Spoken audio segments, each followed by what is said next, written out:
لەبارەی پێشکەشکردنی هاوکاری بە بریندارانی ڕووداوی ئاگرکەوتنەوەکەی حەمدانیە گفتوگۆکەین لەگەڵ بەڕێز دکتۆر ئەفراسیاب موسا بەڕێوەبەری گشتی تەندروستی دهۆک لە دۆکۆ لەگەڵماندا. بەڕێز دکتۆر ئەفراسیاب ساڵتان لەبێتۆم کاتتان باش. چەند نەخۆش لە یاخود با بڵین بریندار لەو ڕووداوەی ئاگرکەوتنەوەکەی حەمدانیە هێنرانە پارێزگای دهۆک؟ بله پیدا باش افریدان باجر که حمدانیه چه بری دو شبک و تیمت من سخلمیه 18 تیم سخلمیه الپرزگاه دو که نجدار و کارمندان تندرستی گل امبولانس گل درمان جی دو تانه درمان جی مهنارت نویره و اب خوشی گل وادا اون سرو که تیمی بون کل ویر حاضر هر نفسی شبه. اما الویر نخوشخانه حمدانیه که چونگو نخوشخانه که گلک بچی که نشه استیعابه و جماره نخوش اب کتن نخوش هاد بونه هندک هاد بونه هنارتن بونه نخوشخانه که پارزگاه ها میسلو هندک نخوشی هاد بونه هنارتن بو پارزگاه ها لیره پشتینگی که ما اتصال بگل وزیر تندرست جناب وزیر تندرستی کرد که از الویره و مگوتی هوا نخوشت هنگ که پیدویه بین هنارتن بو نخوشخانه هرم کردستان که او نشن و نخوشخانه چاره سر بکن و جه پیوست نینه که وی نخوشت سوتنه که ور بگیرن و دیف تلفن جگر رو ببری گشتی سخلمی پارزگاه میسل تنها او 20 تخت هاوینه که استعابا نخوشت سوتنه بکن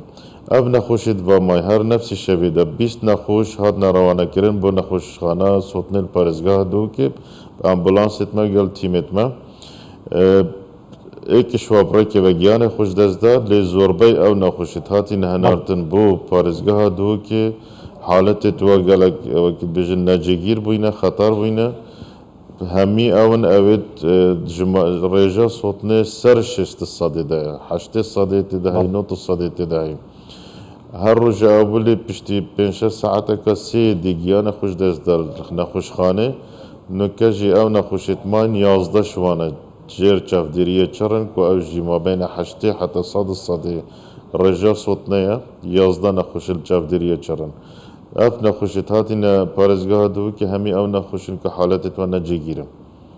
بەڵێ دکتۆر بەهاناوچوونەکانی هەرێمی کوردستان لە ڕووی تەندروستیەوە تا چەند وای کرد کە ژمارەی قوربانیان کەمتر بێتەوە؟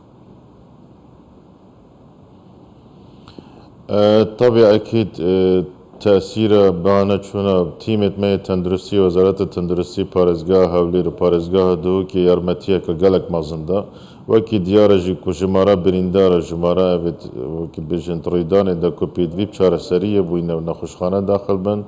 پتیری 7 سادش نخوشت هاتی نهنارتن بو نخوشخانت مید هرم کردستانه جماره که کیمیت نخوشت ماینه پارزگاه میسل از الوی باره ما او نخوش نوید وکی بجن باره و یا صوتنه سوک بویه بس او نخوشت کب زحمت بینه چاره سر کنن یتهارتین هنارتن بو نخوش خانت مید هرم کردستانه. بەڵێ باس لەوە کرد کەوانەی کە ئێستا لە نەخۆشخانەکانی دۆکن بەشێکی زۆریان ڕێژەی سوتاویان لە سەر و 60 و 80 تا 100 ئەم ڕێژەی سوتاویە تا چەند ئەگەریمانیان لە ژیانە هەیە تا چەند ئەگەری گیانە دەستدانیان هەیە؟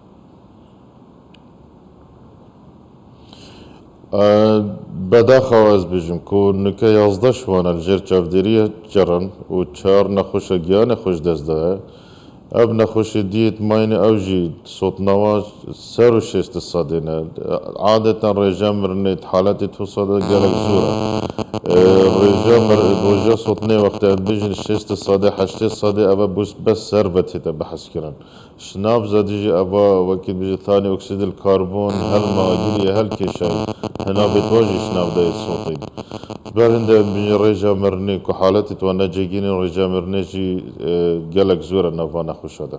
بەڵێ ئەو ڕێژە سوتاوێ زۆرەش پێم وا بێت لە ڕووی تەندروستی و ناکرێت هیچ نەشتەرگەریەکی جوان کاریەک شتێکیان بۆ بکرێت.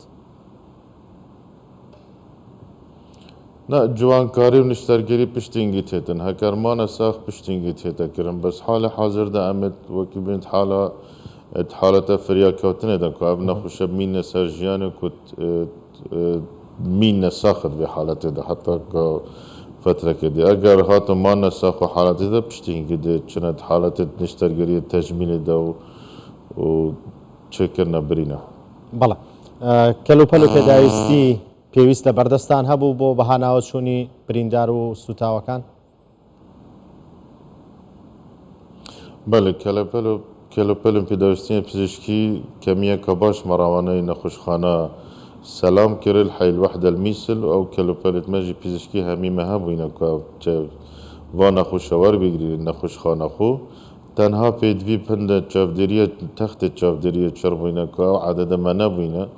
هند منظمات خیرخوازیت مسیحی هاری کاریه و کرید برین نخوشخانه اهلیل ویرینو که ماینه هنده نخوش لو که دی وقت نخوشخانه همی پیداوستی و درمان مهوینه که نخوشخانه ورگیرین نکاجی مساعته های حتی شش نخوش دیوارگی نخوشخانه ما صوت نک.